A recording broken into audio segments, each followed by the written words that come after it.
اتنا جہنم میں چلایا جائے گا، اتنا جلایا جائے گا، لگے گا کبھی جنت میں نہیں جائے گا۔ میرے عزیزو، اگر ہم نے اس حدیث پر عمل کیا ہوتا، اگر ہم نے اس حدیث پاک پر واقعی اگر عمل کر لیا ہوتا تو شاید یہ دن ہمیں دیکھنا نصیب نہ ہوتا، شاید ہمارے گھر کی بچیاں یہ دن نہ دیکھتی، اور ظلم بالا ظلمیے اس پر بھی ظلم بالا ظلمیے ہو گیا۔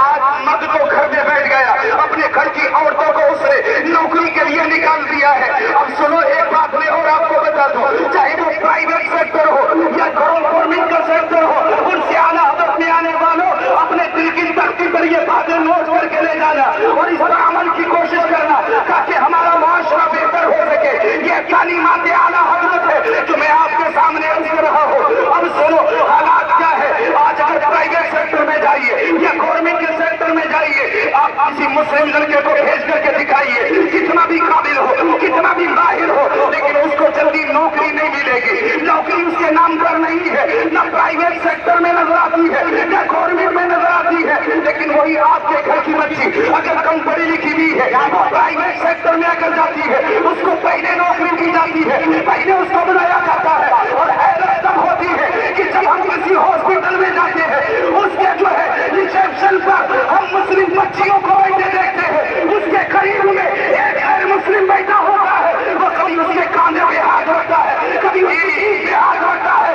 اے امت مسلمہ، تمہاری غیرت کہاں ہو گئی؟ تم نے اپنی بچیوں کو کہاں چھوڑ دیا ہے؟ یہ کوئی اور نہیں کرنے آئے گا، عمل تمہیں کرنا ہے۔ اپنے گھر کی بچیوں کو پردے میں رکھو تاکہ تمہاری بچیاں بھی محفوظ رہے، تمہاری عزت بھی محفوظ ہوتی نظر آئے۔ کیا بات ہے میرا دوست؟ اچھا پیغام ہے، زندہ باد زندہ باد، تمہاری بچیاں بھی محفوظ ہو، بہت اچھا پیغام، ماشاء اللہ۔ ضرورت ہے اس چیز پر، کیونکہ میں نے سنا ہے لوگ بتاتے ہیں کہ مسلم بچیوں کے قریب میں جان بوجھ کر کے غیر مسلم بچوں کو لگایا جاتا ہے تاکہ وہ کسی طریقے سے چھوٹے عشق کے جال میں ان کو پھنسا لے، اور اس کے بعد نتیجے آپ کے سامنے ہیں۔ اور افسوس اس بات کا ہے کہ کتنے بے غیرت مسلمان بھی ایسے ہیں، ان کی بچیوں کو اگر کوئی شکایت کر دے کہ تمہاری بچی فلاں غیر مسلم کے ساتھ میں فلاں جگہ ہم نے دیکھی تھی، تو وہ اس سے لڑنے کے لیے تیار ہوتے ہیں، بچی پر کوئی پابندی نہیں لگاتے۔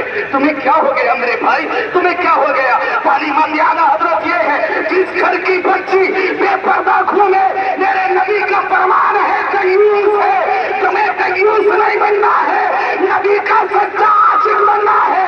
اپنے بچوں کے دلوں میں بھی نبی کا عشق پیدا کر دو، اپنی بچیوں کے دلوں میں بھی نبی کا عشق پیدا کر دو، اور ان کو کسی اور کی تعلیم نہیں بلکہ اعلیٰ حضرت کی تعلیم ان کے دل میں اتار دو، اعلیٰ حضرت کی تعلیم ان کے اندر پیدا کر دو، ان کے رغبت میں اعلیٰ حضرت کا عشق بھر دو۔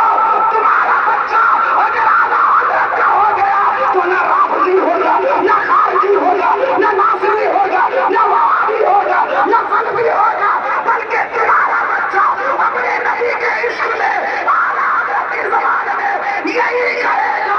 انہیں جانا، انہیں مانا، میرے کام میں ایسے کام للہ الحمد میں دنیا سے مسلمان گیا۔ بہت اچھا تھا، زندہ باد زندہ باد۔